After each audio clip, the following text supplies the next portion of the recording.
Hoy millones y millones y millones, billones, diría yo, están reunidos en las iglesias, adorando al Rey de Reyes y Señor de Señores, celebrando la victoria más grande de los cristianos. Cristo vive, mis hermanos. Cristo se levantó de entre los muertos, Él vive, y porque Él vive, nosotros viviremos también. Una gran victoria. Eso no podemos callarlo, mis hermanos, tenemos que estarlo anunciando siempre, todos los días, como dé lugar, porque la victoria de Jesucristo ante la tumba tiene un precio muy alto y también tiene un significado muy profundo, mis hermanos, y vamos a estudiarlo hoy.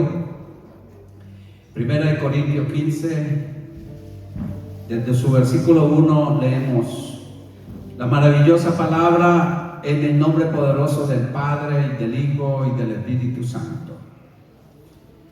Además, os declaro, hermanos, el evangelio que os he predicado, el cual también recibisteis, en el cual también perseveráis, por el cual asimismo tenéis la palabra que os he predicado. Sois salvos, si no creísteis en vano. Porque primeramente os he enseñado lo que asimismo recibí, que Cristo murió por nuestros pecados conforme a las Escrituras, y que fue sepultado y que resucitó al tercer día conforme a las Escrituras, y que apareció a Cefas y después a los 12, y después apareció a más de 500 hermanos a la vez, de los cuales muchos viven aún y otros ya duermen. Después apareció a Jacobo, después a todos los apóstoles, y al último de todos, como un abortivo, me apareció a mí, porque yo soy el más pequeño de los apóstoles, que no soy digno de ser llamado apóstol, porque perseguí a la iglesia de Dios.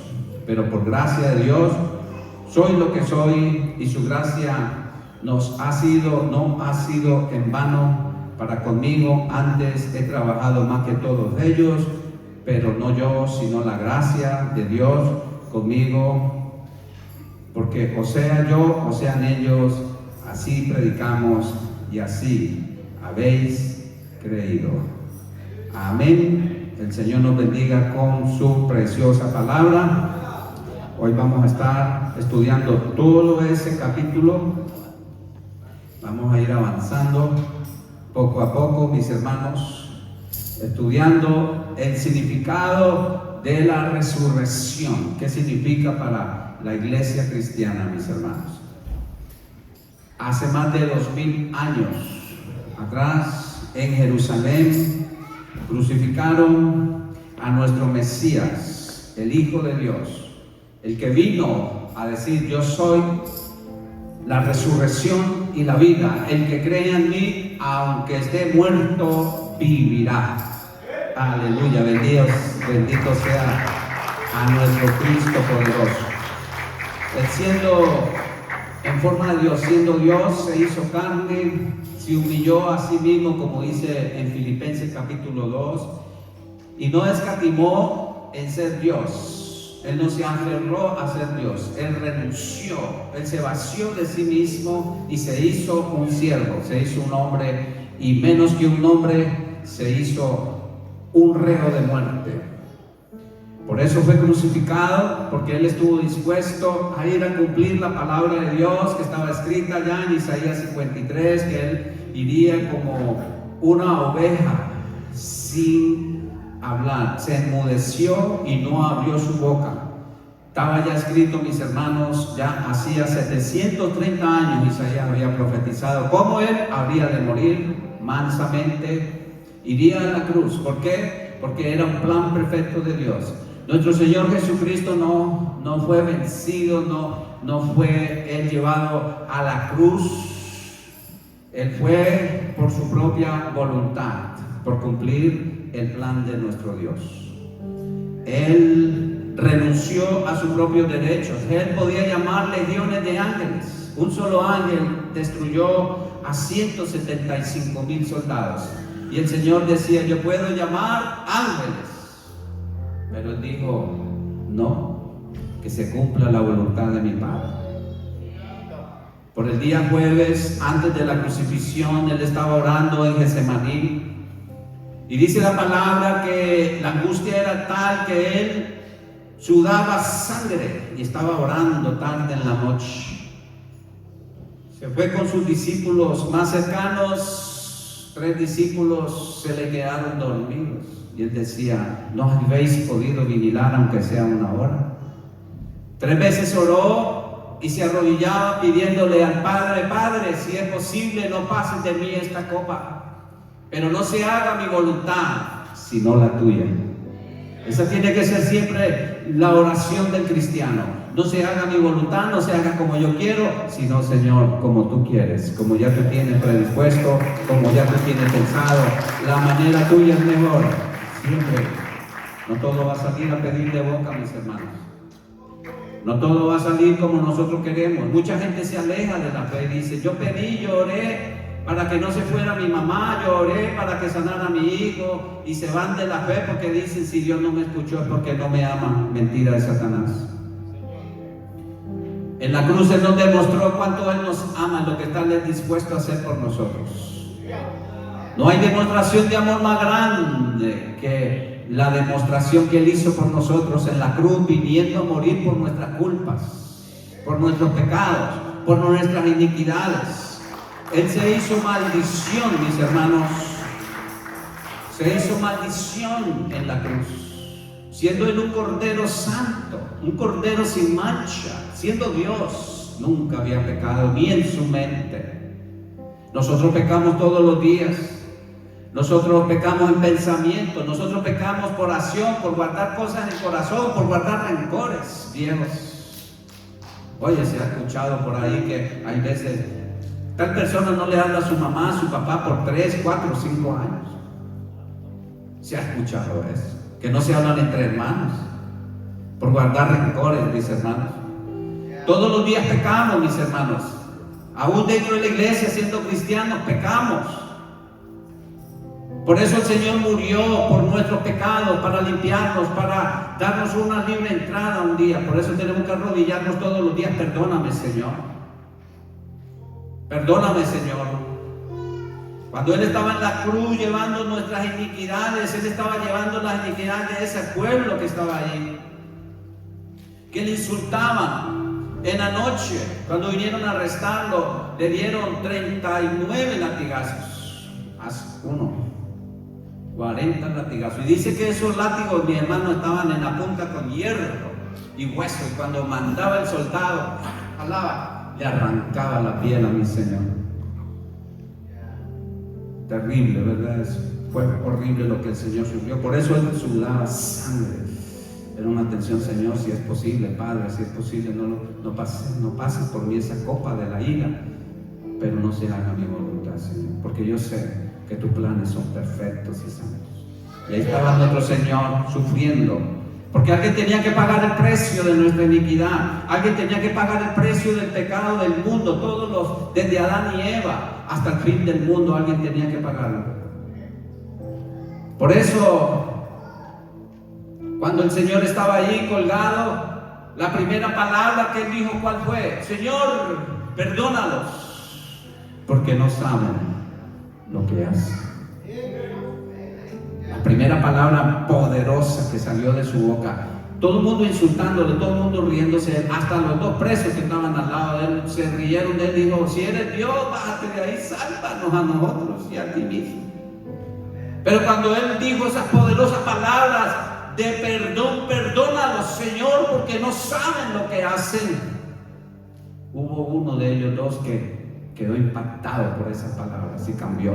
Dijo: este hombre dice ser lo que es, porque ahí mismo Él, en ese dolor, ese martirio, no está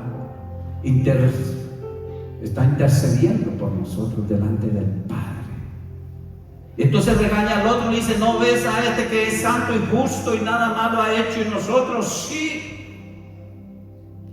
Y le dice ahora, Jesús lo mira y le dice: no te olvides de mí cuando vengas en tu reino.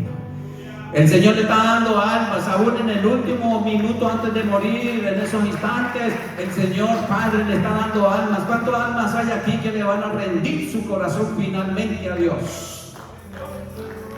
y van a dejar de vivir a su manera. Ese hombre se arrepintió y dijo: todo lo que yo he hecho, posiblemente hasta había matado, de todo había hecho lo malo en esta tierra, pero hoy se arrepintió. Y él hubiera deseado haberte conocido antes, para yo no desperdiciar mi vida. Quisiera bajar de aquí y servirte, pero el Señor le dio una palabra, es la más grande que podemos escuchar nosotros: no te preocupes, que hoy estarás conmigo en el paraíso. Mi hermano, el paraíso es mejor que toda esta tierra, es mejor que 5 casas, que 10 carros, es mejor que 1 billón. Nada de lo que podamos conseguir en esta tierra es comparable a la riqueza que Dios tiene para cada uno de nosotros. No pierdas de vista, maestro. Nada de lo que nos ofrece esta tierra es comparable, mis hermanos. No te vendas, sírvele al maestro. Ven a buscarlo de verdad. El Señor renunció a todo. Él renunció por amor a nosotros. Mire, escuché una frase bien hermosa. La segunda palabra de nuestro Señor Jesucristo allí en esa cruz es: hoy mismo estarás conmigo en el paraíso. La tercera es: mujer, he ahí tu hijo, he ahí tu madre. Él hizo los arreglos para que su madre, la que fue en vida aquí en la tierra, pero él se estaba desprendiendo ya de ella. Mujer, porque yo voy a hablar. Tú fuiste usada solamente como un instrumento para que el santo ser que iba a nacer en tu vientre por medio del poder del Espíritu Santo entrara a este mundo. Ella fue un instrumento de Dios obediente, y ahora él se desprende de ella y le dice: mujer, he ahí tu hijo, he ahí tu madre. Dios siempre está haciendo arreglos por nosotros. Hay que estar trabajando, mis hermanos, por las relaciones. ¿Cuántas relaciones tienen rotas? A Dios le interesan las relaciones, mis hermanos. A Dios le interesa que estés bien con tu esposa, que estés las relaciones sanas con tu esposa, con tu esposo, todas las relaciones en tu iglesia, en el trabajo. A Dios le interesa que seamos personas llenas del Espíritu Santo y que seamos personas que busquemos la reconciliación. Hay gente que: a mí no me importa, ya nunca más le vuelvo a hablar y eso es todo. Yo entra por ahí, yo salgo por la otra. Eso no es de Dios. El Espíritu Santo tiene que estarle diciendo: no, eso no es cristiano. Cristianismo es reconciliación. Cristianismo es pedirse perdón porque en qué te ofendí. Es importante las relaciones para el Señor. ¿Quién dice amén por eso? Enmiéndelos.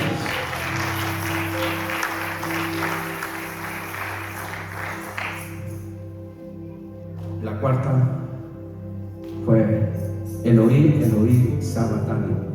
¿Por qué? Porque Dios mío, me has desamparado. Él se sintió desamparado en ese momento. Se sintió solo.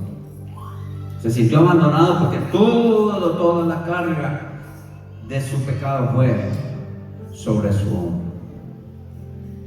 Todos los pecados fueron sobre su cuerpo.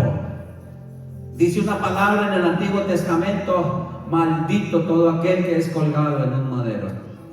Él se hizo maldición por nosotros. Todo reo que se rebelaba en contra del Imperio Romano lo colgaban en una cruz. Eran cantidades, hermanos, de gente que murió crucificado allá en Jerusalén, en Palestina. Y el Señor en ese momento, Él se siente solo. Se oscureció desde las 12 del mediodía hasta las 3 cuando Él entregó su espíritu. Pero en ese momento Él se sintió solo, abandonado. ¿Por qué? Porque la relación con su Padre, la relación más santa, más estrecha, perfecta, en el amor ágape, Dios Padre, Dios Hijo, Espíritu Santo, un solo Dios verdadero, una relación, la familia más santa y gloriosa, un solo Dios verdadero. Eso es lo que tenemos que comprender acá. No es como dicen por ahí los testigos, dicen: ustedes adoran un Dios con 3 cabezas. No sé, nosotros no adoramos un Dios con tres cabezas. Adoramos un Dios verdadero, Dios Padre, Dios Hijo, Dios Espíritu Santo, un solo Dios verdadero.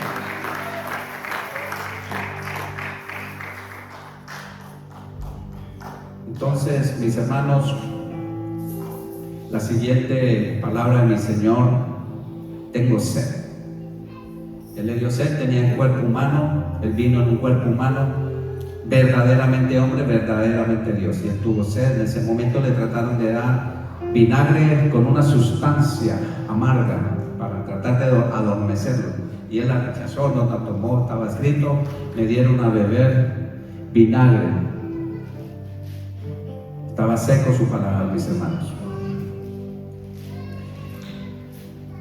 La siguiente es Tetelestai. Todo está pago.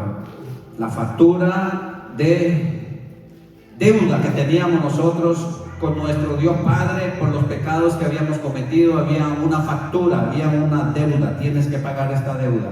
Pecaste y eres reo de muerte.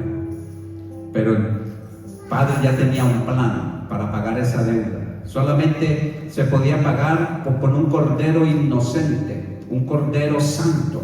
Y Jesús se ofreció. El Verbo dijo: yo iré y pagaré. Y el Señor vino y pagó la deuda, le puso el sello. Está paga la deuda. Esa deuda está paga, no debes nada. Cuando aceptas a Jesús de Nazaret como Salvador personal, la deuda está paga. Satanás te va a tratar de decir todos los días: no te ama Dios, no te escucha. ¿Cómo te va a perdonar todos esos pecados feos que hiciste? La deuda está paga. Muéstrale la palabra de Dios. El Señor, cuando vamos a Él, le decimos: perdóname, Señor. Y Él dice: ¿a dónde está? Yo los tiré al fondo del mar y nunca más me he acordado de ellos. Están borrados con la sangre del Cordero de Dios, que quita el pecado del mundo. Pero eso sí, Él dijo: vete y no peques más. Él te perdona, sí, pero no abuses de la gracia de Dios. No abuses de la gracia de Dios, porque la palabra de Dios también dice que dura cosa es caer en manos del Dios vivo. Porque si pecamos deliberadamente, entonces hacemos anatema el sacrificio de nuestro Señor Jesucristo. Anatema es maldición. No peques deliberadamente, huye del pecado.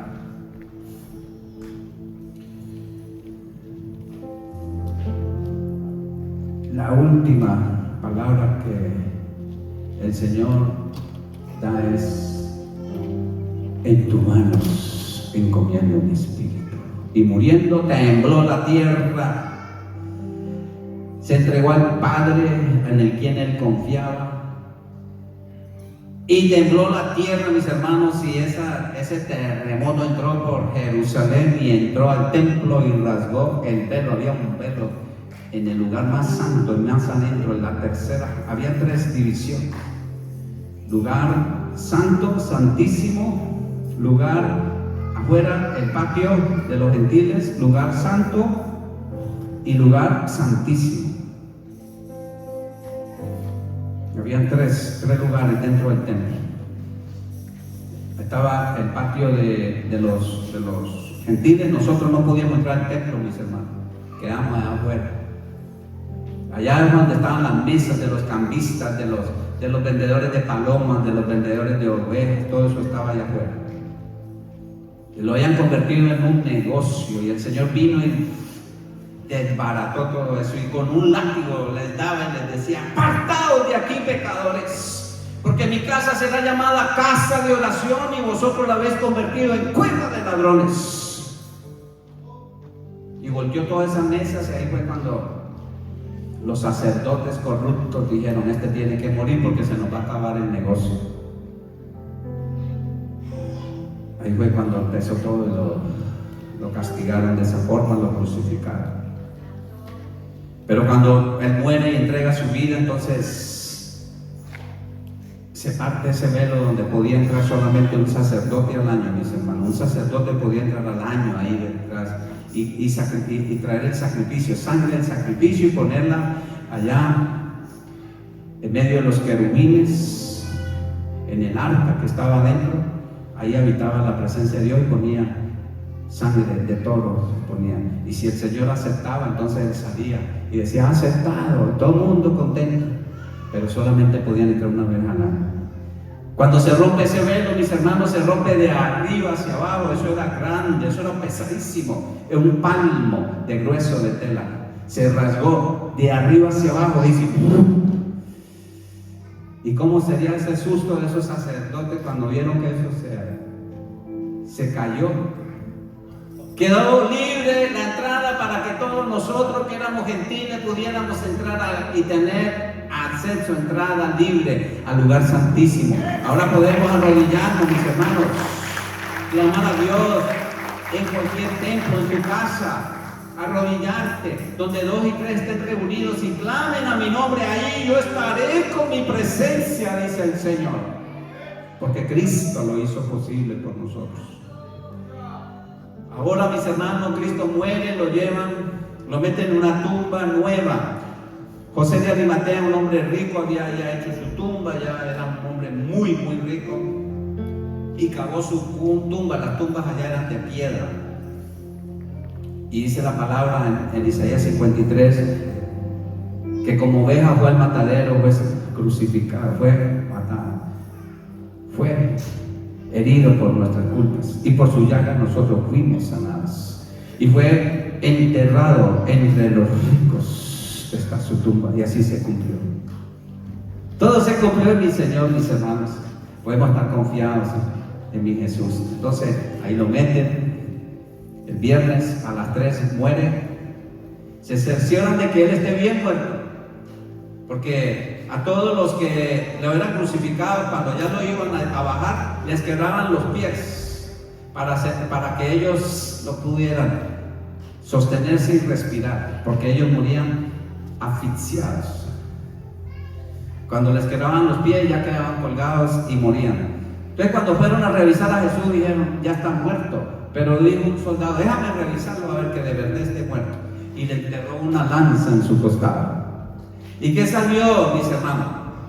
¿Qué dice la palabra? ¿Qué salió de ahí, por ese costado?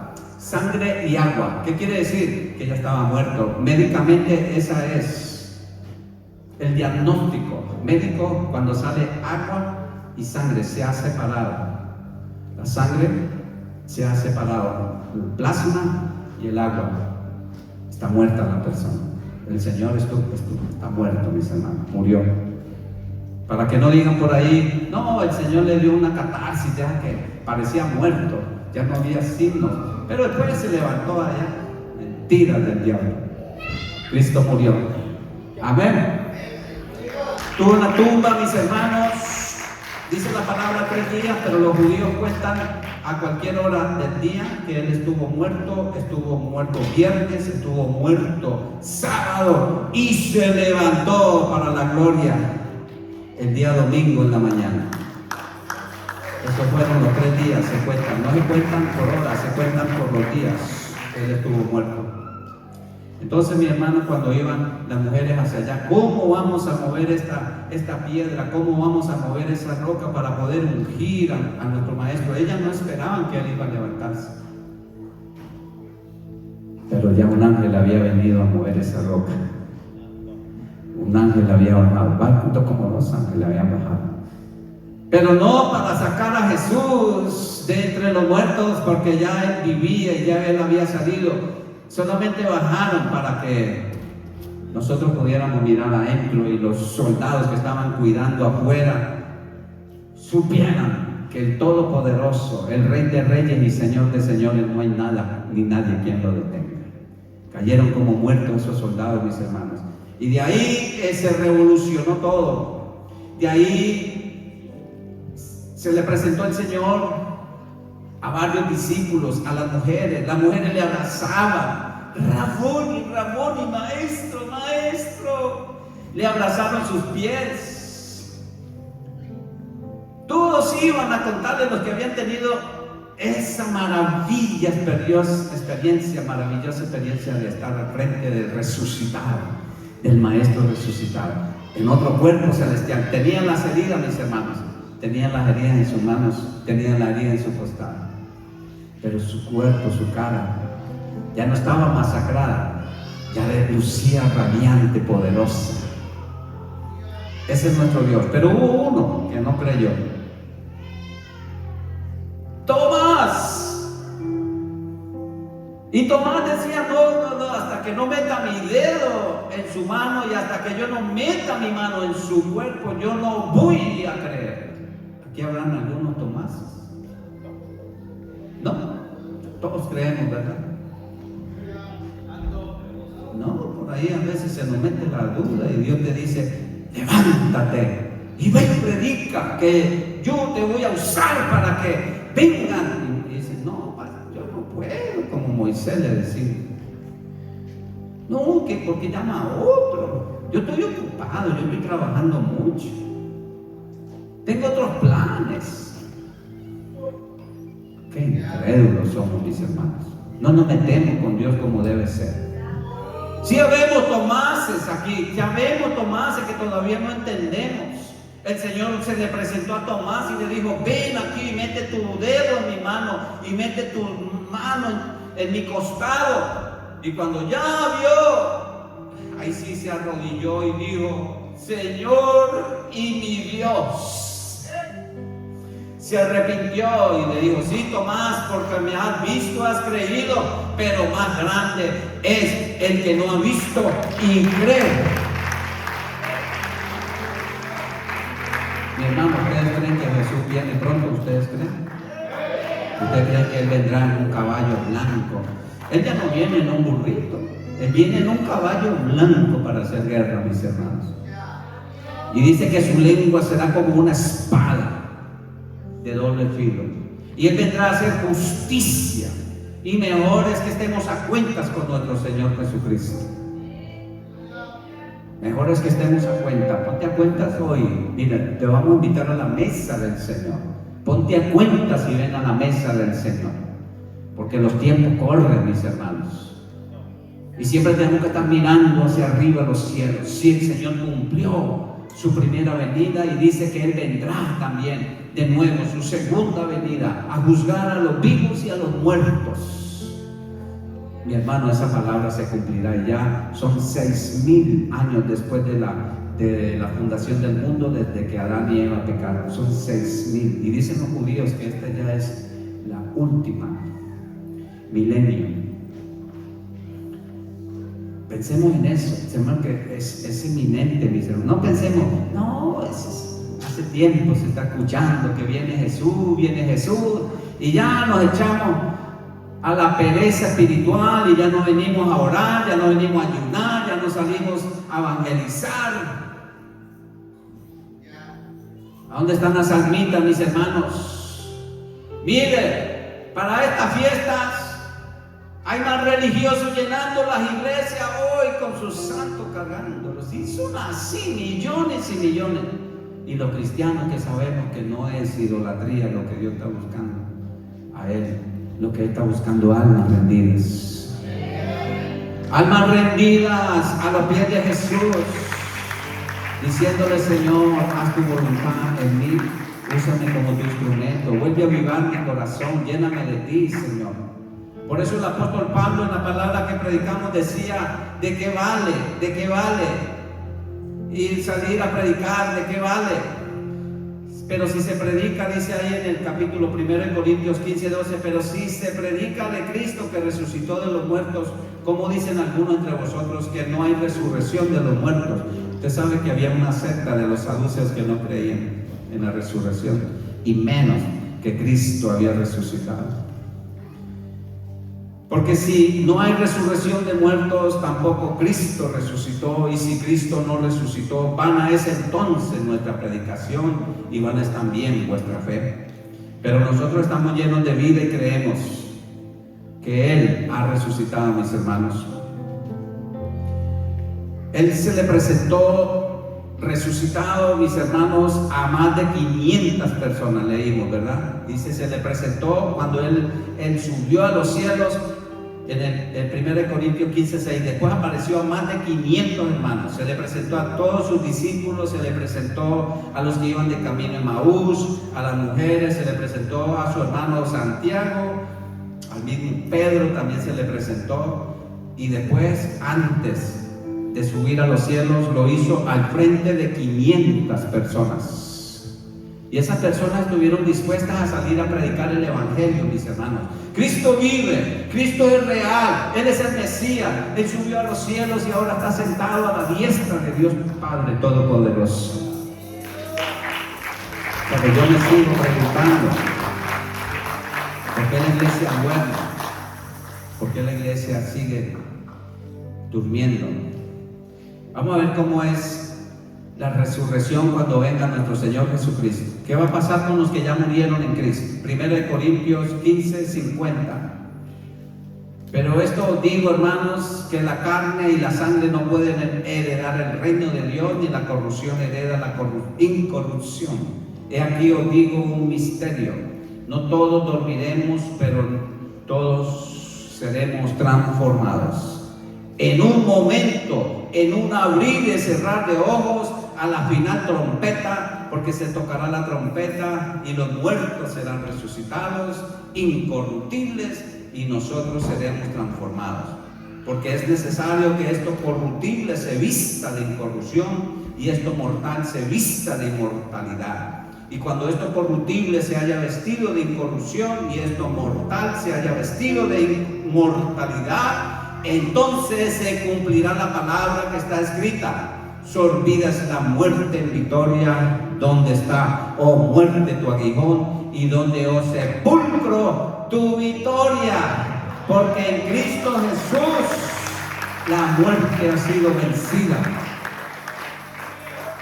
Ya no le tenemos miedo a la muerte, mis hermanos.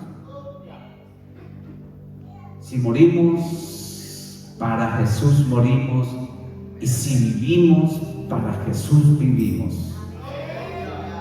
Pero acá a nosotros es fácil. Aquí a nosotros no nos van a matar por la fe. Lo máximo, cuando yo estaba predicando en Plainfield, ahí a unos borrachitos que estaban ahí bolitos, estaba yo predicándole, lo máximo que me tiraron una piedrita acá.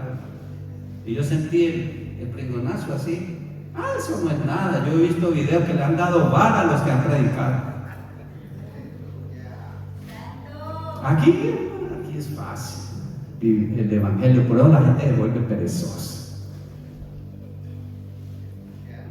En China, ir a la iglesia es peligroso. Un pastor estuvo 20 años que le decían no predique más, y él decía no puedo dejar de predicar. Te vamos a llevar preso. Lléveme preso porque va a seguir predicando. Estuvo 20 años. Y ahí conoció más de Dios encerrado.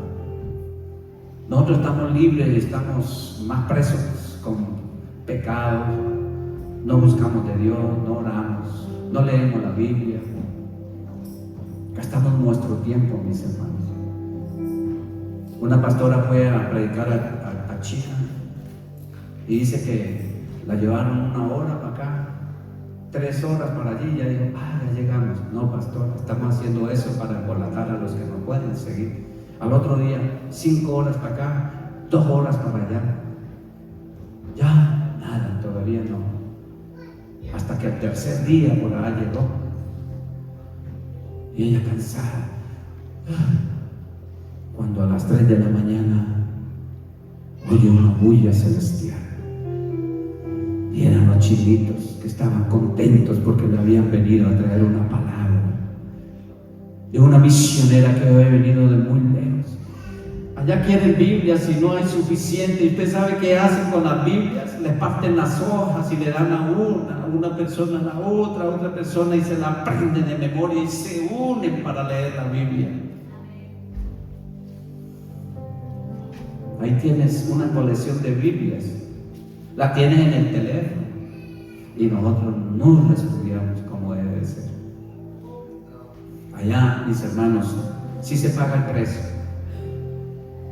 En Irán, que le están bombardeando hoy día, la iglesia cristiana es la más grande ahorita que está creciendo y naciendo. Hay iraníes cristianos que están entregando sus vidas porque han conocido a Jesús. ¿Y cómo se le presenta a Jesús si allá es prohibido predicar? Entonces Jesús se le presenta en sueño y le dice: ve a tal lugar que ahí te van a hablar de la verdad. Se le presenta a un hombre vestido de blanco, resplandeciente su rostro, y entonces le dice: vayan allá a tal lugar que allá se les va a predicar, mis hermanos. Mis hermanos, ¿qué vamos a hacer con esta verdad? Ya no le tememos a la muerte, si es verdad. ¿Dónde está, oh muerte, tu aguijón? ¿Y dónde, oh sepulcro, tu victoria? Porque un día nos levantaremos. Todo aquel que muere en Jesús vivirá. El Señor no le dejará avergonzado. Pero hay que confrontarnos, hay que confrontar a la persona, hay que confrontarnos y evaluarnos. ¿Estamos sirviendo a Dios verdaderamente como Él lo manda? ¿O estoy sirviéndole a medias? Tengo que preguntarme. Me gusta venir cuando nos convocan a orar, a ayunar. Me gusta venir a buscar de Dios. No, vengo porque me obligan, si no, no me dejan a estar al frente. No, tienes que venir porque amas a Jesús, porque estás agradecido por lo que Él pagó, por el precio del amor que Él me tiene, no porque me obligan. Tengo que aprender, mis hermanos, agradecer todo lo que el Señor hizo por nosotros. No te subestimes. Muchas veces la gente dice: yo no sirvo porque yo no me puedo comparar a esa otra persona que predica, que canta, que alaba al Señor con tantos dones. Yo no hago nada, yo estoy aquí. Tú tienes dones también. Tú eres linda, tú eres hermoso y hermosa para el Señor. Solamente déjate usar. Dale al Señor lo poquito que tienes. Sírvele con amor en lo poco para que el Señor te pueda poner en lo mucho. En lo mucho yo te pondré. Entra, porque en lo poquito me fuiste fiel y en lo mucho yo te pondré. No te compares. No te compares. No te compares con nadie, no te compares. El Señor te ama. ¿Usted sabe cuánto te ama? Así. El Señor clavado en esa cruz digo: así te amo. No tiene que demostrar el amor el Señor por nosotros. ¿Te ama el Señor? ¿Te ama? ¿Él te escucha tu oración? Sí. A pesar de que muchas oraciones el Señor no nos la contesta afirmativamente, toda oración Él la escucha. Se fue ese ser querido a pesar de que tú le oraste. Mira, yo tengo una niña, 22 años, es especial, es ciega, le da ataques epilépticos. No puede caminar si no se le tiene en manos. No creció mucho la niña, creció hasta aquí apenas. Mire, tiene 22 años, la niña creció hasta aquí. Yo le damos gracias a Dios que no creció normal, porque hubiera sido más difícil. La niña se pega, ella no podemos tenerle nada duro alrededor de su cama, todo está colchonado porque ella se pega, se castiga. Y como no tiene todo el colchonado, tiene todo, se pega con sus rodillas, con su tobillo, todo. Esa muchacha es pero flexible. Y esa es la prueba que hemos tenido 22 años orando. Señor, tú tienes poder para sanarla, tú tienes poder para abrir los ojos, tú tienes poder, Señor, para que se levanten los cojos, los paralíticos se pararon, los ciegos abrieron sus ojos, los sordos oyeron, aún los muertos fueron levantados de sus tumbas. Tú tienes el poder. Pero yo sí sé que allana otra vida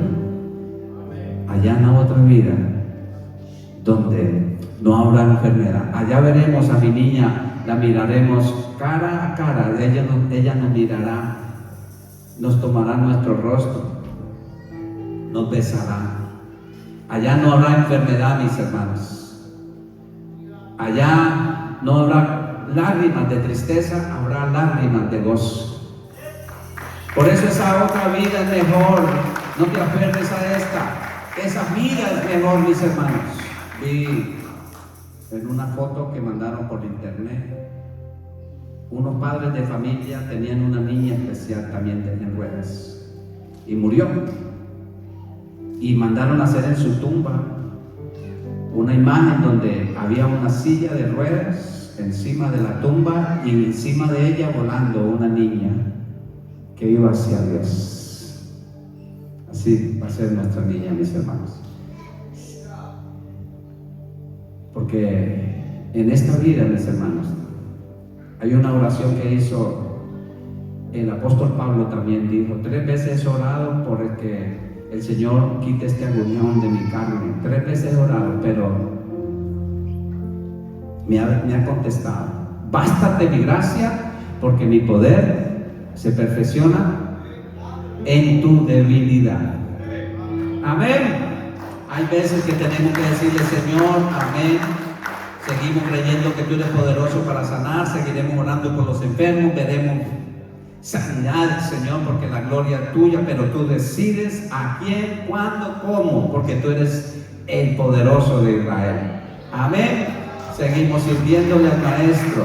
Vamos a prepararnos para tomar la cena, mis hermanos.